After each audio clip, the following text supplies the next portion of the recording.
నిర్మల్ జిల్లా కుబీర్ రైతు వేదిక హాల్లో ముథోల్ ఎమ్మెల్యే పవర్ రామారావు పటేల్ ఇందిరా మహిళా శక్తి చీరలు పంపిణీ చేశారు.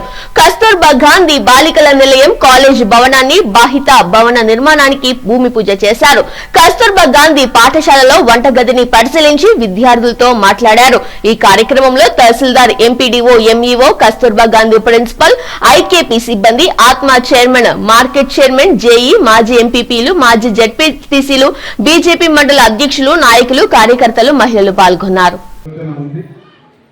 ఆ ప్రకారం మహిళా సోదరులు ముంగట కావాలి. మహిళలకు అన్ని విధాలుగా ఆర్థిక సాయం చేయాలి. నిన్ననే 50 కోట్లు వడ్డీ లేని రుణాలు కూడా డోక్రా మహిళలకు ఇవ్వడం జరిగింది. అదేవిధంగా మన ముదూరు నియోజకవర్గంలో ప్యాటీ సెంటర్స్ అనుకోండి, సోయాబీన్ సెంటర్స్ అనుకోండి, జవార్ సెంటర్స్ అనుకోండి, ఆ సెంటర్స్ కూడా మహిళా సోదరులకు ఐకేపీ వాళ్ళకి చేయడానికి ప్రభుత్వం సిద్ధమైంది. ఎందుకంటే దానిలో వచ్చిన కమిషన్ వాళ్ళు ఆదాయం వస్తుంది, మన ఐకేపీ చాలా మంచిగా జరుగుతుంది, ఇంట్రెస్ట్ కూడా వస్తుంది అని ముఖ్యమంత్రి గారు ఆదేశం ప్రకారం చేయడం జరిగింది.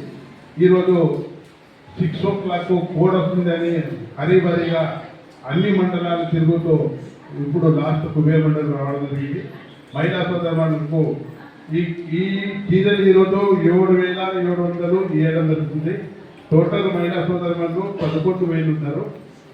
లేని వాళ్ళకు మహిళా ఐకేపీల మెంబర్ లేని వాళ్ళకు కూడా ముఖ్యమంత్రి గారి ఆదేశం ప్రకారం అందరికీ కూడా సారీ, నాణ్యతమైన సారీ పెట్టడానికి ముఖ్యమంత్రి గారు మన ప్రభుత్వం సిద్ధమైంది. ఎవరైనా రాకుంటే ఎంపీడీఓ కానీ, ఎంఆర్ఓ కానీ, కన్సర్న్ ప్రజా నాయకులు, ప్రజాప్రతినిధులు ఉంటే చెప్తే కూడా ఖచ్చితంగా అందరికీ ఈ సారీ డిస్ట్రిబ్యూషన్ చేయడం జరుగుతుంది. ఎవరైనా అవకతవకలు చేసుకుంటే దాని మీద కఠినంగా చర్య తీసుకొని వాళ్ళకు సస్పెండ్ చేయడం జరుగుతుందని ఇది సభాముఖంగా తెలియజేస్తూ, ఇప్పుడు టైం తక్కువ ఉందని సారీ డిస్ట్రిబ్యూషన్ చేస్తాం.